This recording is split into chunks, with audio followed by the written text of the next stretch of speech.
በአንድ ትንሽዬ ግን የሚማርክ አንድ ትንሽዬ መንደር ነበረ። ይህ መንደር አረንጓዴነቱ ከከተማ የራቀ መሆኑና ጫጫታ ለመኖሩ መንፈስን የሚያድስ ነገር አለው።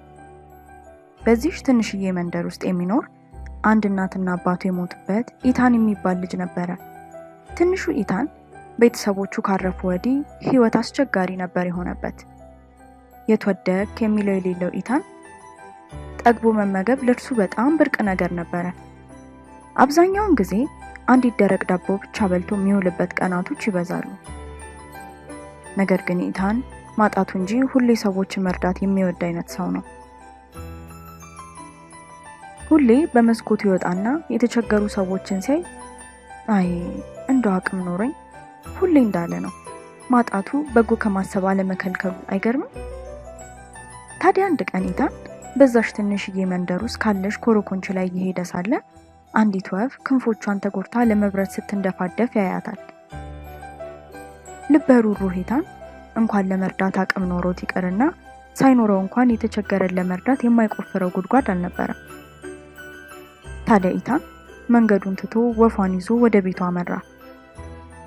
ለወፏም ለክንፎቿ መድኃኒት ብርታት የሆናትም ዘንድ ውሃን ሰጣት። ከዛም ወፏ ቀስ ቀስ እያለች ብርታቷን አገኘች። አጫዋች ያገኘ የመሰለው ኢታን ወፏን ከጠረጴዛ አስቀምጦ አይኗን እያያት ነበረ። ከዛም በቅስፈት ወፏ ክንፎቿን አማታ ወደ አንዲት አስማታዊ ሴት ተቀየረች። አይኖቹም ባለማመን የሚከናወነውን ሁሉ ነገር ኢታን ይመለከት ነበር። ከዛም አስማታዊዋ ሴት አትፍራ፣ ስለ መልካምነትህና ስለ በጎነትህ ላመሰግንህ እወዳለሁ።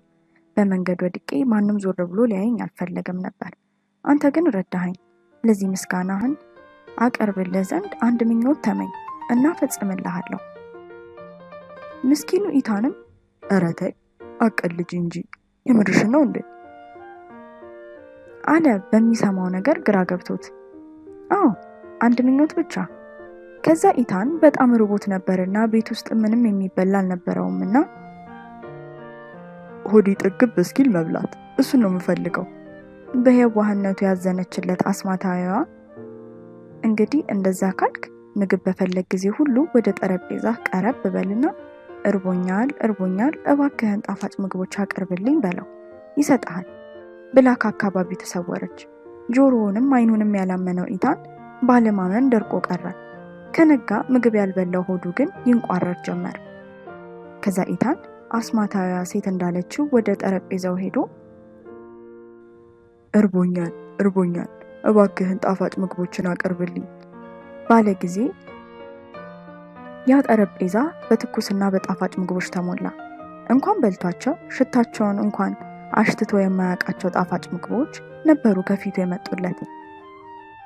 ታዲያ የተራበው ኢታን እየተቻኮለ ከዛም ከዚህም ማነከተ።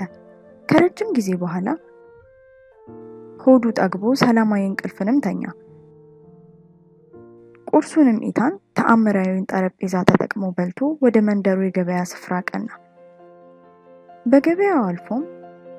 በገበያው መሃልም አንድ ጉስቁል ያለ ሰው ወደ ኢታን ቀርቦ የኔ ልጅ ምግብ ከበላው ይኸው ስንት ቀኔ ብለው አስተዛዝነው ነገሩት።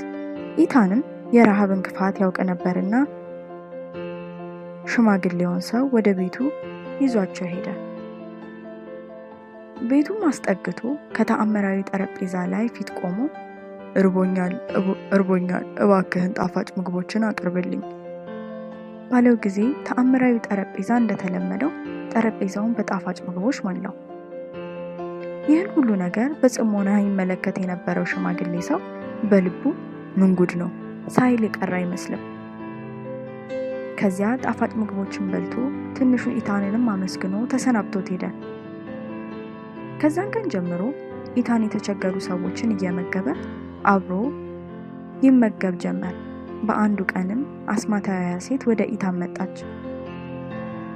አመጣጤ ጠረጴዛውን ልወስድብህ ነበር፣ ነገር ግን የምሰራውን በጎ ነገር ስላየው እድሜ ልኩን ጠረጴዛው ካንተ ጋር እንዲቆይ ፈቅጄልሃለሁ።